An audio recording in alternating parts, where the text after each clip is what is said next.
Hi, I'm Rachel and this is Rachel's Rustics. Welcome or welcome back. Today I have two easy farmhouse rustic DIYs for you. They are very affordable, very easy to make, not very time consuming.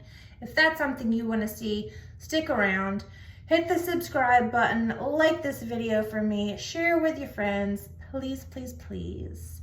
Thank you guys so much. I truly appreciate you. With that being said, let's get into the video. All right, so here I have some beads from Amazon, 2 containers, and some Waverly chalk paint. I also have a ring from Amazon.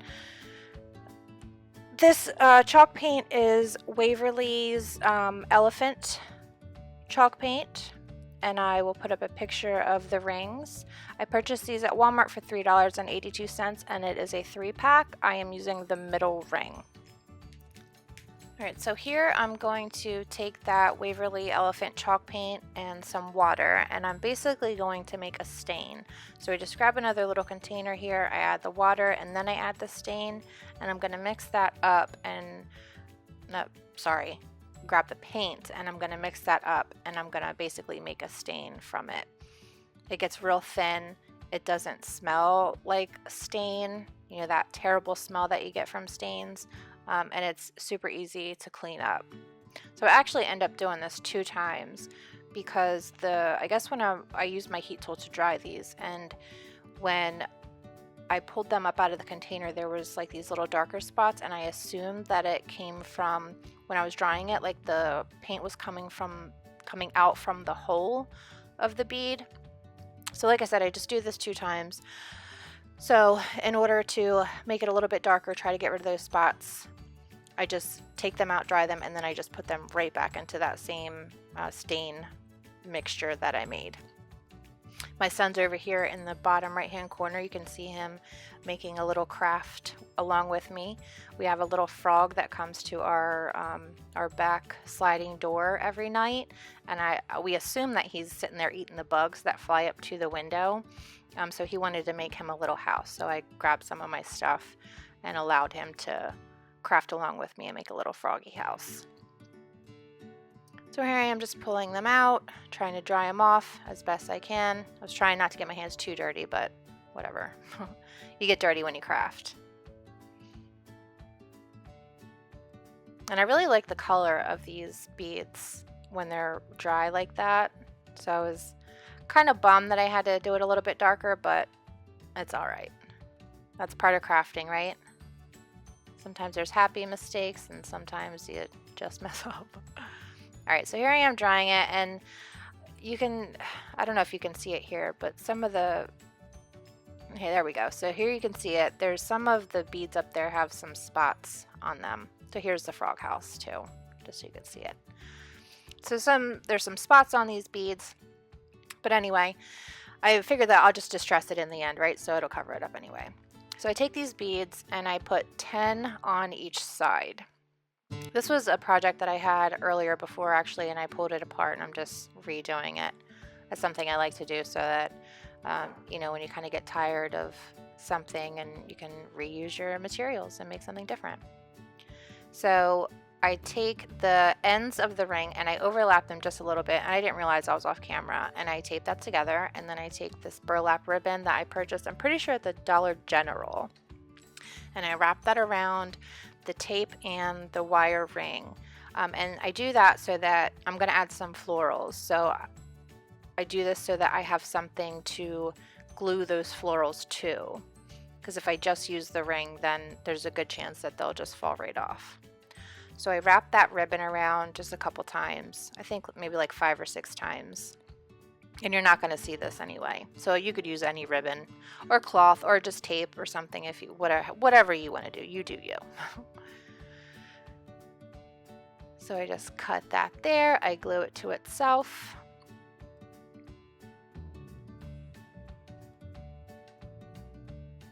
What do we do next?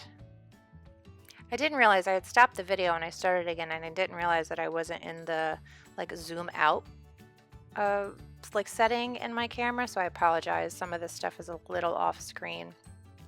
So here I am going to dry brush these beads. So I use my Ivory chalk paint by Waverly, And I'm just going to dry brush a little bit, gives it some character, makes it look rustic, and it covers up those darker spots.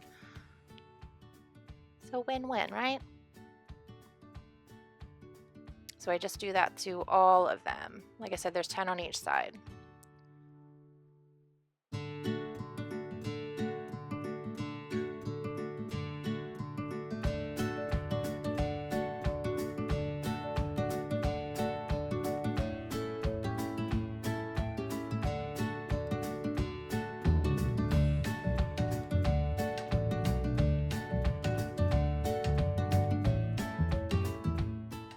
All right, so I wanted to use this, I think it's eucalyptus that I got from maybe the Dollar Tree or Walmart, I'm not sure, but I ended up going with this boxwood because it was smaller and it matched the size of the ring better.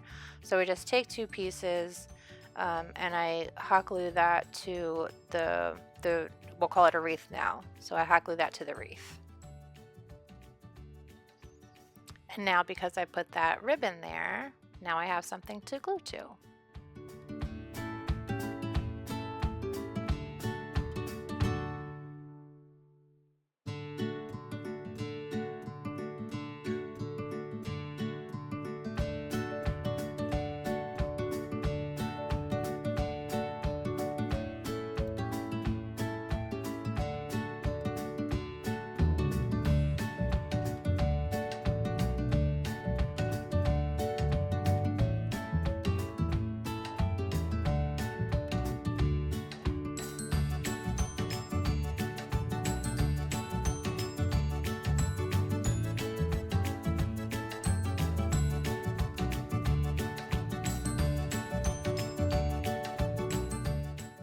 So I'm looking at it and it doesn't, it's like something doesn't seem right. It doesn't look symmetrical to me. So it's starting to drive me crazy. So here I have these peonies that I got from the Dollar Tree.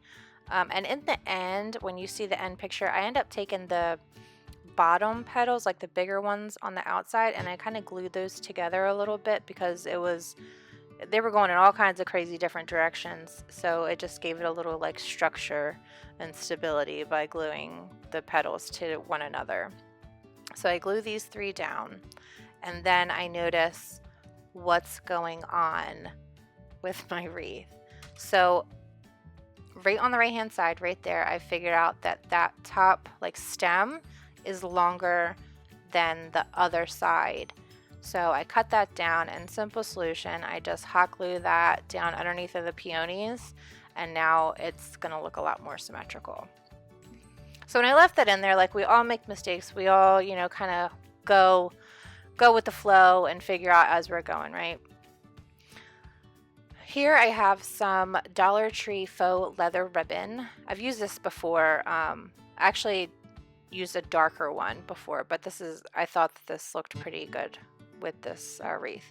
So I just glue the very tip of it together, and then off camera I took just like a normal tack or push pin and I painted that in that same elephant chalk paint.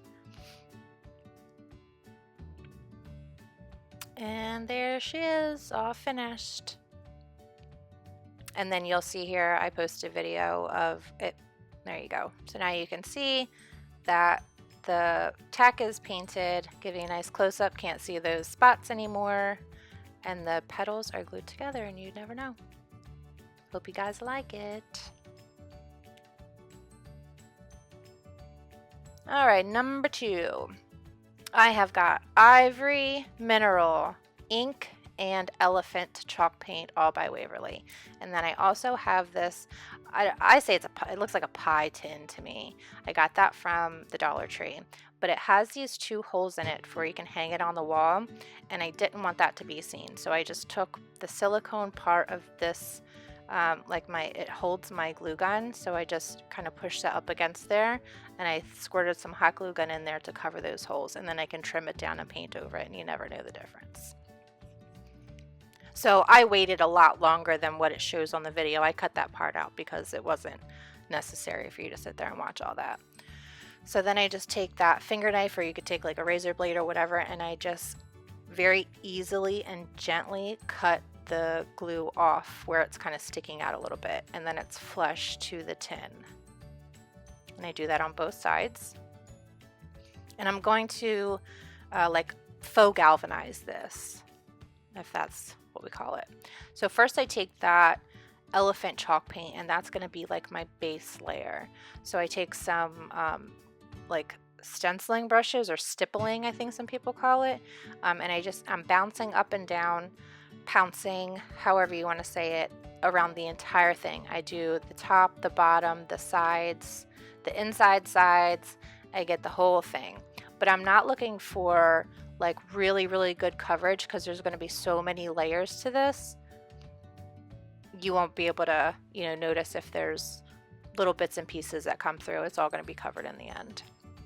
So like I said, I just go around the inside, the lip on the inside, and then I do the back, and then I do the back, or the lip on the outside. You see what I mean? So normally I don't really, when I do this method, I don't usually dry, but I went kind of heavy-handed because it's like this metal, so I did use my heat tool to try and speed that process up of it drying. And I also normally use just one brush. I use the same brush for all the colors, but I guess I wanted to be fancy and technical this day, so I used a different brush for each color that I used. But it normally dries so fast, especially that Waverly chalk paint, that you don't even have to dry it off. Like, it's dry by the time you finish the entire thing. And I left on the bottom, I'm gonna end up gluing that to like a little flower pot, so I didn't want paint to be over the entire thing. Like, I wanted the glue to stick to the tin, so I left that open. So I just touched that up a little bit, and then I'm going to move on to ivory. Look at them skills. You see, open with one hand. Dang. All right, so I'm taking this ivory with a different brush, and I'm just gonna go over. It's gonna look crazy for a second, but just trust the process. I always think I mess it up, but then it all comes together in the end. So some spots I'm going heavy-handed, some I'm doing real light, but again, I do the entire thing. Top, bottom, inside, outside. I get it all.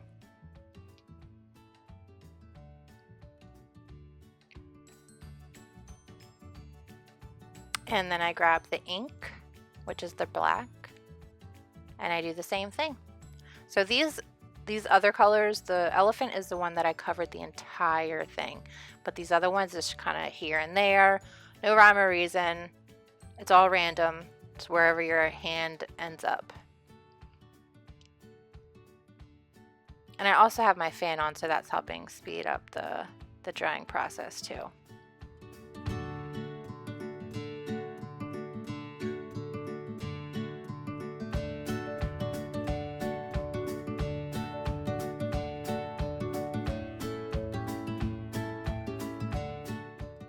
And then the last color that I end up using is that mineral. I use that quite often.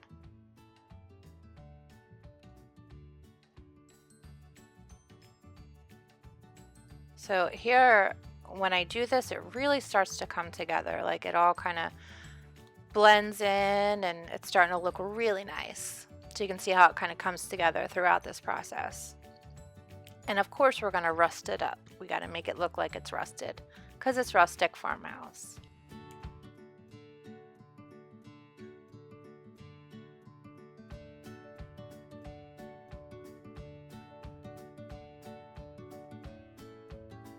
It's looking nice. See, just trust me, trust me.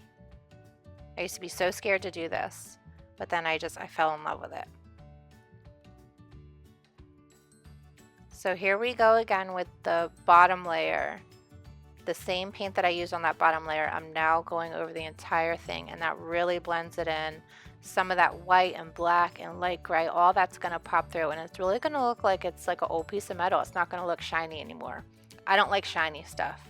I don't think I've ever liked shiny, but once I got into rustic farmhouse, if something is shiny, I gotta dull it down. So I just take that elephant chalk paint and I go over the whole thing.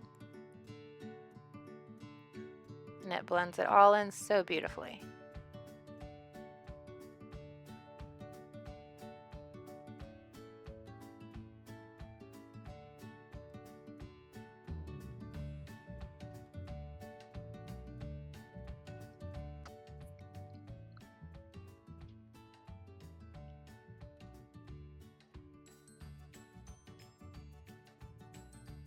These I would say are like the colors that I always have on hand. I try to buy the bigger ones so that I don't run out. So lastly, I am going to take Apple Barrel's, oh dang, what's it called? Burnt Umber. Oh, this stuff is amazing. It truly looks like rust. So I just take, I'm pretty sure this is a brand new stenciling brush. And I real lightly, I go around the edges. Anywhere that it would like naturally rust in my mind, I put some of that. And I try to do like little random spots because rust it's not perfect.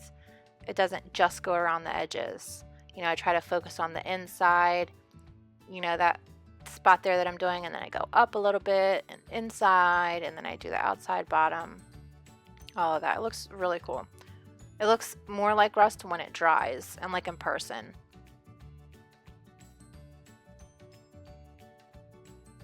I see a lot of people using this, and this is something that I keep on hand too.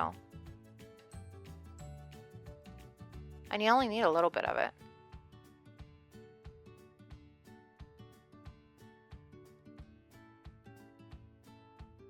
It's hard to make it look like it's perfect by making it not look perfect, if that makes sense.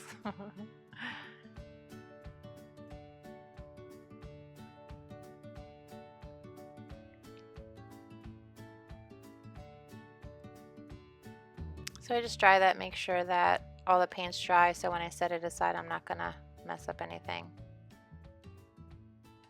Oh, nope, I lied. I touched it up one more time. And listen, I am cheap. I am always trying to save all my paint if I can. So I scoop that guy up and I put it right back in the bottle. All right, so this is something that I found at Walmart, and it was on clearance in their clearance section. I want to say it was like $1. I bought a whole bunch of them. So I just take that, and I don't want the flowers, I don't want the styrofoam, I just want the pot. But it's got like this, at first I thought it was like a rub on transfer kind of thing, but it's more of like a sticker. So I just take my razor blade, and I'm trying to be real gentle to get it off. I don't want you to be able to see the wording from underneath, like I don't want it to be indented. I don't want you to be able to see it being raised up underneath of the, under the paint. So then it has this styrofoam in it, and I just take a craft stick and I just kind of pull that out, clean out the inside, and then I take the ivory color chalk paint and I paint the flower pot.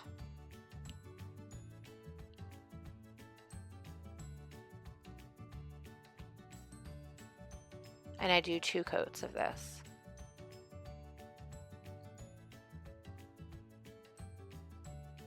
Whenever I craft, I like to watch TV shows, like something that I've probably seen before maybe, but that I don't really have to like watch. I can just really listen to.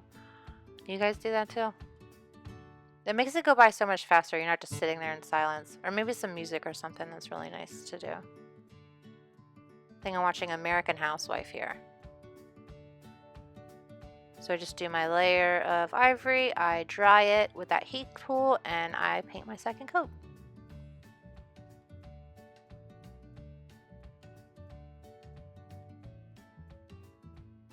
So then of course we gotta rustic it up and farmhouse it up. So I'm going to take that mineral chalk paint and just give it some dry brushing, some real light dry brushing. It looks too perfect. So now we're getting it all aged. We're aging it up and making it look old and like it's been around, seeing some things.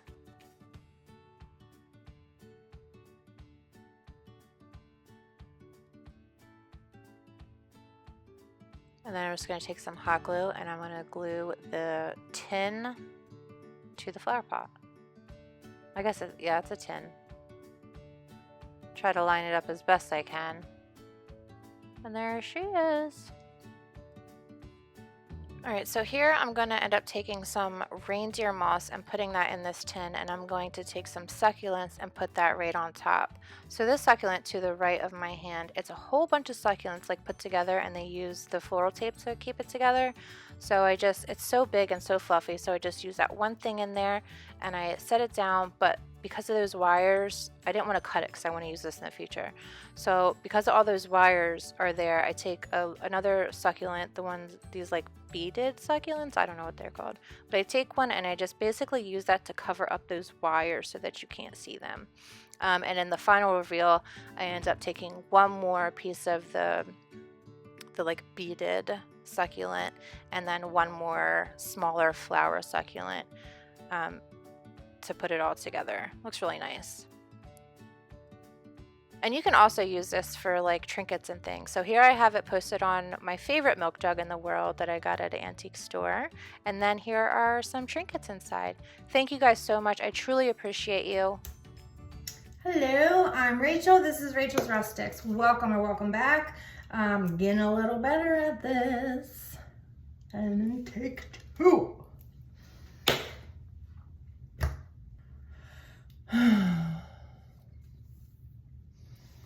Bow, bow, bow. Let me know if that's something that you, damn it, so close. What else? So, I'm about to go on vacation this week, so I'm trying to put this one, damn. Almost at it. Damn.